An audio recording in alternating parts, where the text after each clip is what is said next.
Golden State Media Concepts presents the GSMC Classics series with episodes of some of your favorites from a day gone by, a time gone by.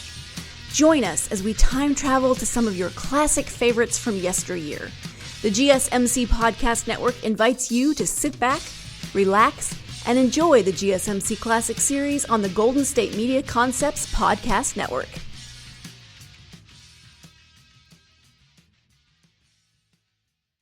Buck Rogers in the 25th century.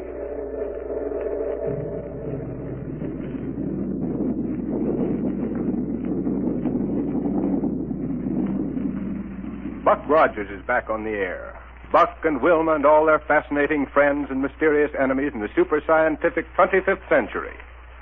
This program is brought to you by the makers of Popsicle, Fudgicle, and Creamsicle, those delicious frozen confections on a stick. Now I have a swell surprise for you. The famous winner of the Typical American Boy contest has now become Popsicle Pete. And here's a message from him. Hello, everybody. I sure am glad to meet you. And boy, am I glad I was picked to be the Typical American Boy. Because now I'm Popsicle Pete. I always wanted to be on the radio, and now I have a chance to tell you about some wonderful presents you can get free. Gee, you ought to see them. Hundreds of them. You get them just for saving bags from Misty Popsicle, Fudgicle, and Creamsicle. Some gifts, even better than Christmas. You can get a wristwatch, a movie camera, table tennis, a wallet, a doll. Gee, lots of gifts. Just save the bags from Popsicle, Creamsicle, and Fudgicle on a handy stick. Boy, do they taste good. Wholesome, too, and nourishing. Made fresh every day of the finest ingredients. The biggest 5 cents worth anywhere. And say, kids, get the free illustrated Popsicle gift list at your ice cream store. A free coupon comes with it, worth 10 bags. And now for Buck Rogers and his thrilling adventures 500 years in the future. As you probably know, Buck was born right here in our own times, in this 20th century. And the story of how he got started on his amazing adventures so far in the future is mighty interesting. But instead of telling you about it, let's turn the dial that'll project us ahead in time and find out all about it that way. Now, the capital of 25th century America is Niagara. And there it is that Dr. Huer, the great scientist, has his marvelous laboratory. In one room of it, he's working on a strange-looking device that sends a peculiar greenish light down onto a human figure lying on a table before him. Shall we join him there? Okay, then, here we go. 500 years into the future.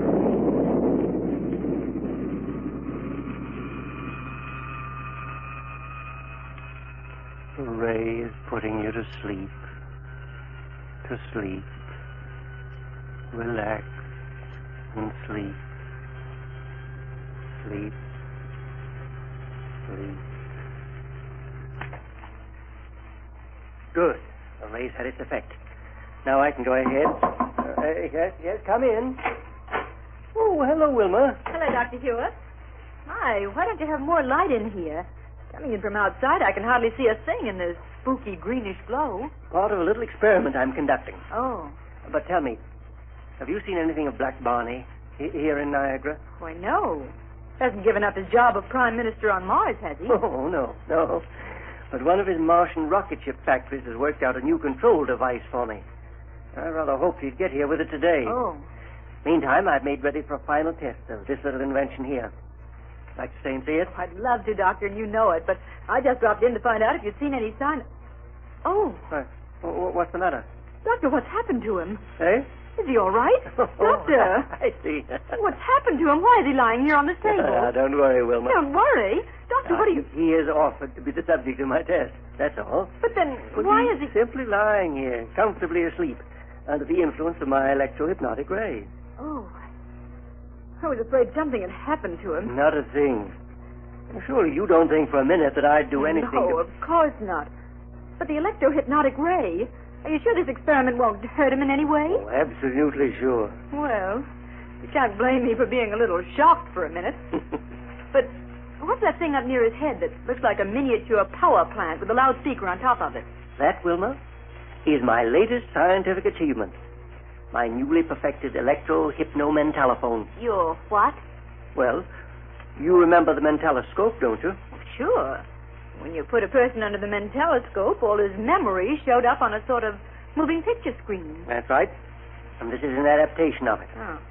With this, the electro-hypno-mentalophone, the memories of the subject will come to us verbally through the loudspeaker here. Provided, of course, that my calculations have been correct. Sort of read a person's mind aloud, you mean? Yes, that's it exactly. Where do you ever get ideas for things like this, Dr. Hewer? Surely people don't just barge in and ask you to work them out. Hardly. The scientific research and experimentation that led up to the development of this machine was started way back in the 20th century. Why, I always thought that the people back in the 20th century weren't much better than savages in what they knew about scientific things. Oh, not at all, Wilma. We owe a great deal to the scientists of those days. Were it not for the groundwork laid by men like Einstein, Fitzgerald, Compton, Millikan, and the rest, we'd be without a great many of the things we have today. They never really got anywhere with rocket ship development or anything like that, though, did they? Well, successful rocket flight depends on two things that have been brought into existence only recently. One of them must be a neutron. Yes, inertron. The material that defies gravity and makes it possible to lift a big spaceship off the Earth and away from its terrific gravitational pull without too much waste of power. And what's the other? Impervium. The only metal capable of withstanding the high temperature of rocket blasts for any length of time. Ah. But now, let's go ahead with this experiment. Yes, let's. And you can tell me how this apparatus works as we go along, just what it does to him. Well, not very much to tell you about the apparatus itself, Wilma, except that here, in this little pad under his head, is an extremely sensitive and high-frequency response piezoelectric oscillator of quite complicated design. Yes, I guess so. Yes. And I've succeeded in tuning it to receive the minute electronic impulses that emanate from his brain. Yeah. Through the medium of a super-radiating protonoformer. Oh, yes, Oh, what? In other words, we're able to obtain sufficient amplification of the impulse output to register audibly through a process of thermionic note magnification. That's all there is to it. I think I'll understand it better when I see this thing work. I shall be very much disappointed if it doesn't. Oh, don't you worry about that, Doctor. Your inventions always work. I have been rather lucky in most of my experiments, haven't I? Lucky. Well, now let's proceed with this one. All right. Anything I can do to help? No, thanks. First of all, we'll have to switch in the electronoformer. Gives the electronoformer a sort of eerie sound. Yes. And now, when I switch on this microphone and speak to him, my words will be registered directly on his brain. Not through his ears, you understand, but directly on his brain. Uh-huh. And if we're successful, we'll receive his subconscious response through the loudspeaker. Go ahead, Doctor. Now, young man, what is your name? I said, what is your name? Buck Rogers. Wilma, it worked. But, Doctor... My invention's a success. But, Doctor, what happened? It works even better than I thought it would. He didn't move his lips, though. And how could we hear him talk if he didn't move his lips? It read his mind aloud, Wilma. It read his mind aloud. Sounded right like his real voice, though. Well, of course. Because he thinks of speech in the same manner that he utters it. Great day, it doesn't seem possible. Ask him some more questions. Yes, by all means. Listen. Buck, you were born back in the 20th century, were you not? Yes, sir. But this is the 25th century. Do you see, Wilma? His memory's preserved intact. May I ask him a question? Surely, go ahead. Go ahead. Buck, how did you happen to come to the 25th century?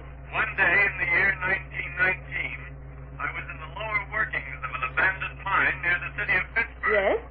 All of a sudden, the support that held up the walls and ceiling gave way, and the whole thing caved in on me. Yes? Some kind of peculiar gas was released. It put me to sleep. It kept me in a state of suspended animation for 500 years. Then the ground shifted and let in fresh air, and I woke up. Well, how did you know you were in suspended animation for 500 years? Instead of the year 1919, it was the year 24-something. To be exact, it was 24... How did you know what year it was? I was told about it by Lieutenant Wilma Deering, a beautiful girl soldier I met when I first did it. Oh, then you knew Wilma Deering. Oh, I certainly do. She's the finest and bravest girl who ever lived. Why, Wilma... Buck Rogers? Yes? Did you find anything new and different when you first came into the 25th century? Oh, a great deal, thanks to Dr. Hewer. Dr. Hewer? The greatest scientist who ever lived.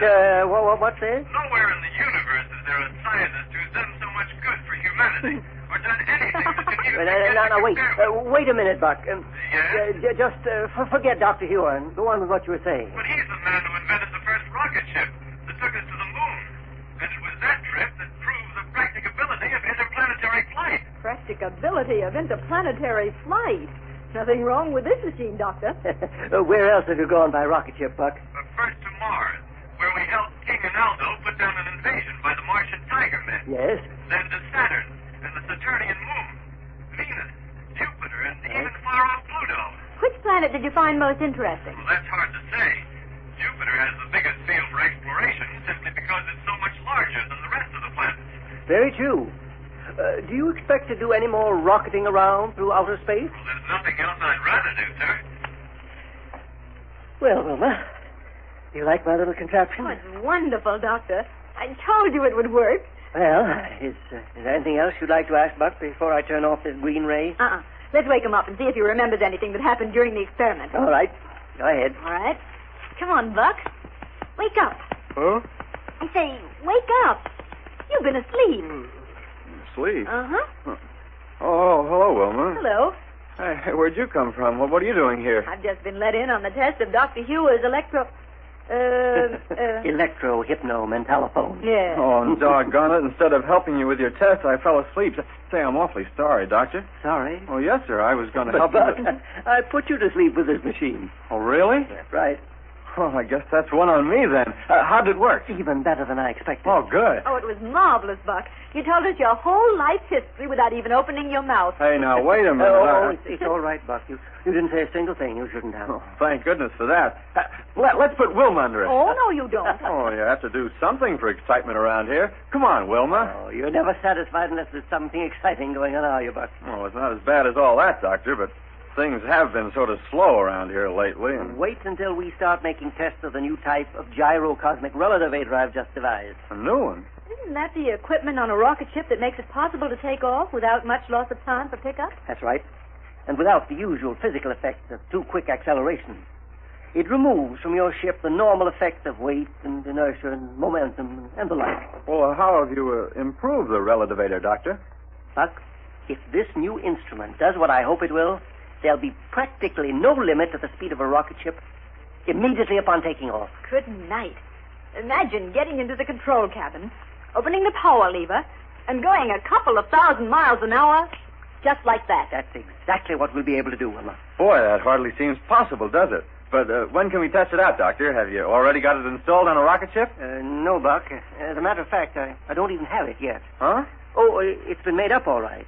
The one we use for the test, but it isn't right here yet. I don't understand, Doctor. Well, yes, sir. Can't we get it here? The sooner we can get it and start trying it out, the sooner we can break the monotony of just sitting around here doing... Wait, Buck. Listen. Yes, Doctor. I hear it, too. Well, yeah. Hear it? Yes, sir. But what under the sun is it? Look here, out of the window. Look, here's Wilma. And it's coming right down this way. Wilma!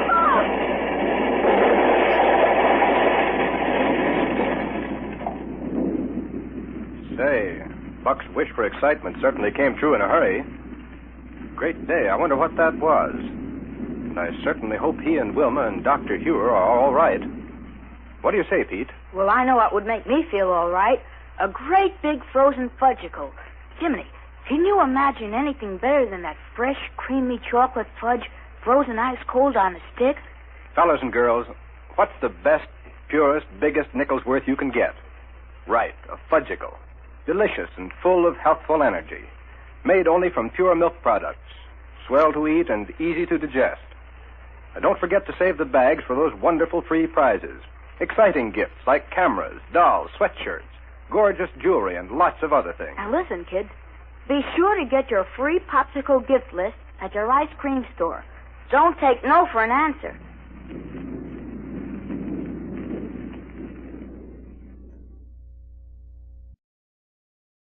Buck Rogers in the 25th century.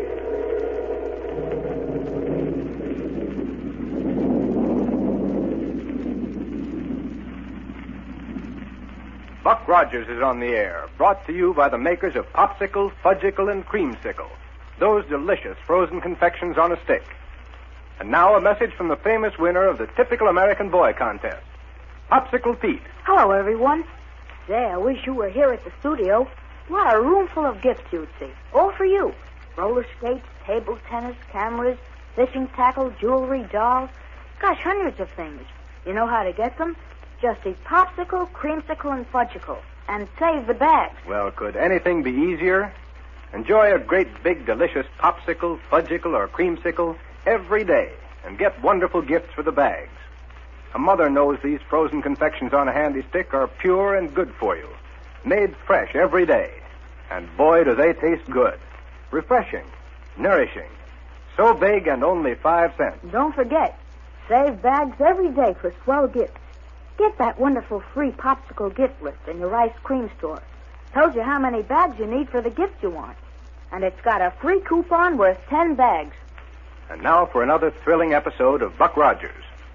Back in 1919, you know, Buck was in the lower workings of an abandoned mine near the city of Pittsburgh when suddenly the walls caved in and a peculiar gas caused him to be held in a state of suspended animation for 500 years.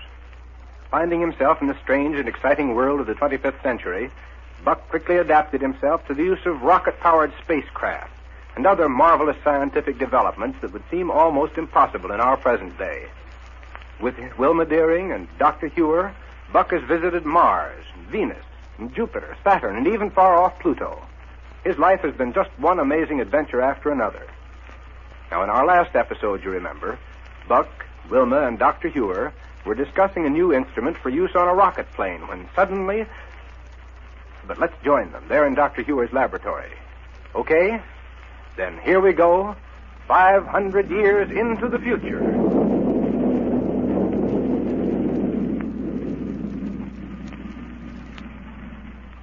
Yes, Wilma? If this new instrument does what I feel sure it will, there'll be practically no limit to the speed a rocket ship can attain immediately upon taking off. Good night. Imagine getting into the control cabin, opening the power lever, and going a couple of 1,000 miles an hour just like that. Well, when can we test it out, Dr. Hewer? Have you already got it installed on a rocket ship? No, Buck. As a matter of fact, I don't even have it yet. Huh? One's been made up all right. The one we'll use for the test, but it isn't right here yet. I don't understand, Doctor. Oh, yes, sir. Can't we get it here? The sooner we can start trying it out, the sooner we can break the monotony of just sitting around here doing nothing. Wait, Buck. Listen. Yes, Doctor, I hear it, too. Oh, yeah. Hear it? Yes, sir, but what under the sun is it? Look here, out of the window. Look, good heavens, Wilma. It's coming right down this way. Wilma! Oh!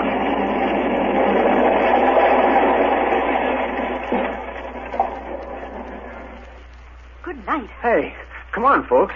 Whoever's in that rocket ship that crashed out there is going to need help. Yes, Buck. Come on. I'm with you, Buck. It looked to me as though it deliberately cracked up right outside this laboratory. Wilma's right, Buck.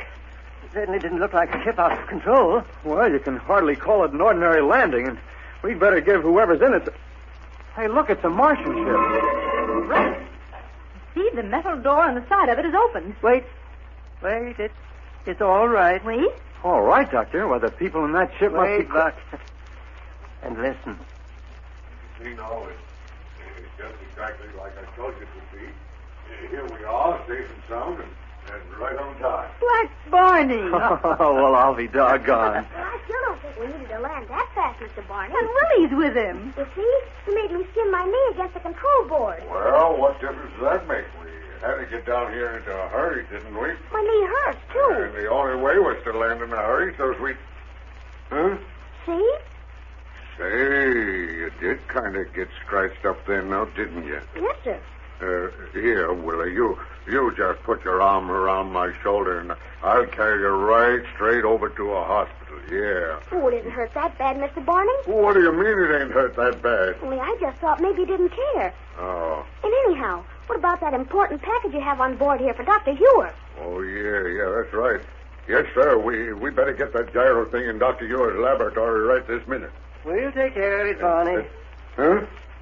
Oh, hello, Dr. Ewer. Hello. Hello, Willie. Say, Doctor, How'd you know we got here? Oh, don't worry, Barney. After that landing, the whole city knows you're here. You should say so. It's a wonder you didn't break your neck. Well, Dr. Yor was in a hurry to get a hold of that gyro thing we brung down from Mars, so I figured the quicker we landed with it, the better. Well, I hope it's all right after that landing. Oh, sure it is, Doctor. I got it stowed away in the shock-insulated storage cabin. Fine. Then my suggestion is that we fly right over to the spaceport. We'll have the gyrocosmic relativator installed on a ship I have waiting for it over there. Oh, good. Then we can go right ahead and test it out. Yes. Well, Willie here needs to expose his bruised knee to a healing ray for a few minutes. Oh, that's all right, Lieutenant Wilmer. No, sir. Now, Willie, you do what Lieutenant Wilmer says to do. It doesn't hurt, though. Much. Oh, I'll tell you what. Barney, my little rocket roadster is parked out back of the laboratory building. Yeah? So you and Willie hop into that and go over to the hospital where they'll take care of that bruised knee. And meanwhile, we three will take this ship of yours over to the spaceport and install the gyrocosmic relativator on whatever sort of craft Dr. Hewer has waiting for it over there. Okay, Captain Rogers, we'll do it. Come on, Willie. Yes, sir. See you later. All right, Willie. Wait a minute. Listen, Doctor. Yes, Barney? Are you three going to try out that gyro thing, or are you going to have somebody else do it for you? Why, we'll do it, of course. Well, are you sure it won't be too dangerous, Doctor? Dangerous? Oh, no. Oh, don't you laugh, Doctor. If it'll do all the things you told me by radio it would do, why, it sounds to me like it might be dangerous or stuff. No, not at all. And if you hustle over to the hospital with Willie, you can probably get out of the spaceport before we take off with it. Yeah, okay, Doctor. You're okay. Come on, Willie. And come on, Wilma, Doctor. Let's get aboard here and over to the spaceport. Yes, Buck. Now is the time to test this gyrocosmic relativator here. I'm almost as excited about it as you appear to be. All set, Buck. Close the metal door. Right. Want to take the controls, Doctor? All right, Buck. Here we go.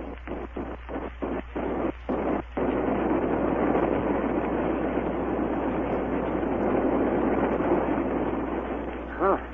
Never know this ship had been through that crash landing, would you? Well, I don't know whether you've noticed it, Buck, but all these Martian ships are made very solidly. Yeah, that's true. They're not very fast, but tough. Well, isn't that perfectly natural?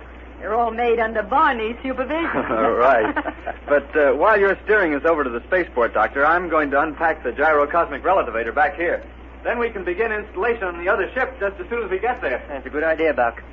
And I'll radio ahead to Joe Martin there at the spaceport to have men and tools ready in order to save time.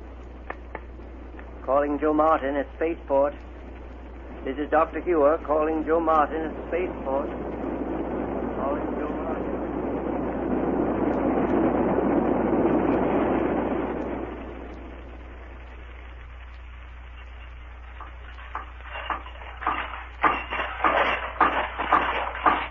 That's it, Joe. Have your men fade the bank of photoelectric cells into that aperture in the main bank of rocket tubes. Yes, sir, Dr. York. All right, Al. Swing it right over here. That's it. And as soon as you're through with the installation, have all this machinery cleared away. Yes, sir. Should be all set for the tryout in a couple of minutes now, shouldn't it, Doctor? Yes, Buck. Just as soon as they finish bolting down that side plate. Oh, good. I'm anxious to get started with this experimental flight. Wonder if Barney and Willie will get here before we take off. Barney apparently was quite interested in the gyrocosmic relativator. Now, how about this power line, Doctor? Oh, plug it into outlet number 1 there, Buck. All right, sir. There it is, Doctor. It's all right. Uh-oh. What's the matter, Buck? Oh, nothing. I just scratched the back of my hand a bit, that's all. All ready for the takeoff now, Doctor. Fine, Joe. Tell your men to clear away, and we'll go right up. Yes, sir. They're on their way back to the main hangar now. Good. Well, Buck, Wilma. Say, look here, Buck. You've taken a really big piece of skin off the back of your hand here. Oh, forget it. Let's get up in the air in this rocket ship. Sir, you're as bad as Willie was. Joe? Yes, Lieutenant? Don't you have a healing ray in your office? Oh, sure, Lieutenant. Oh, forget it, Wilma. It'll be all right. No, sir. Come on over to the office with me, and we'll put your hand under the healing ray for a minute. Well, but... Oh, okay. I'll go along with you so I can report to Central Radio Bureau and tell them where we are. It's this way, right over here. It's silly to worry about a little scratch like this, Wilma. I'm anxious to get aloft with that gyrocosmic relativator on the ship. Right in here, Lieutenant Wilma. The healing ray's right there in the corner. Here, Buck. Now put your hand under it while I turn it on. Oh, okay. There now. And don't turn it off until your hand is completely healed. No, let's see. Where's this radio unit of yours, Joe? Right here, Doctor. Oh, excuse me, sir. There's a call coming in on it now. Central Spaceport. Joe Martin speaking. Central Radio Bureau. Have you seen anything of Dr. Hewer? We've been trying to locate him all over the city. Why, sure. He's right here. Here, Doctor. This call's for you. Oh, thank you. Is it Dr. Hewer? Urgent message for you, Dr. Hewer. The captain of the rocket police. Yes.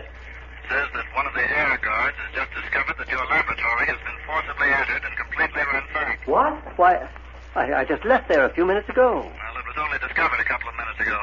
Shall I tell the captain you'll be right over? No, as long as the rocket police are already there, no more damage will be done. I'm engaged in a very important experiment here that I can't leave at the moment. But I'll go back to my laboratory just as soon as I've finished with it. Meantime, they'll know what measures need to be taken and can proceed accordingly. Yes, sir. Signing off. Signing off. Well, I can't say that I like that. Say, maybe we'd better postpone this test, Doctor. No, Buck. It's the most important thing we have at hand right now, and we'd better go through with it. Well, whatever you say. But I wonder who could have done it. Surely Black Barney wouldn't have. No. Powerful old Barney might absent-mindedly pull a locked door off its hinges to get in, but certainly he wouldn't be involved in ransacking my laboratory. And anyhow, he's probably out at the test ship wondering why we don't get started. Yes. Well, then, come along. Let's... Better wait a second, Doctor. It may be another call for you. Central Space. Oh, yes, sir. It's for you, Captain Rogers. Okay, Joe, thanks. Buck Rogers speaking. Central Radio, Captain. Order from the office of the President. The entire rocket police fleet has been placed at your disposal. What? All regular patrol ships are standing by awaiting your orders. You have full authority to proceed along any lines you may see fit. Now, wait a minute. Is this because of the trouble at Dr. Hewer's laboratory? No, sir. Something happened to one of the guards at the municipal prison. The automatic alarm system was completely wrecked, and the guard found lying in a storage room under the effects of a paralysis ray. Great Scott, man. Who did it? Killer Kane and Ardela. And they've escaped. Doctor. Wilma, did you hear that? Yes, Buck. The worst criminals the solar system has ever known. How could Kane and Ardela have escaped? I don't know, but one thing's sure. We're going to have to call off this test flight. Not at all, Buck. Huh? Now we must go ahead with it. But, Doctor... It'll take far more than the ordinary rocket ship to track down that pair, and that's just exactly what our gyrocosmic relativator will provide. Dr. Hewer's right, Buck. Okay, then. Come on, let's go. There's the ship, just waiting for us, and we can take off in it immediately. Well, come on. No, look! There it goes! There goes our ship! Well, somebody beat them to it. If you ask me, there's trouble ahead for our friends. Fellas and girls, is each day bringing you closer to those wonderful presents Popsicle Pete picked out for you? Are you saving bags for books and cameras, musical instruments, fishing tackle, dolls, jewelry, all the exciting things you want? Well, save bags every day from Popsicle, Fudgicle, and Creamsicle. You'll soon have just the gifts you want. Say, kids, did you ever try a creamsicle? Gee, it's wonderful. A great big chunk of delicious ice cream on a stick, coated with thick, chewy butterscotch. Or you can get creamsicle coated with chocolate fudge or fresh fruit flavors. They're wholesome, too, full of the kind of nourishment we all need. And only a nickel for a great big creamsicle on a handy stick. And don't forget to save the bags for those swell gifts.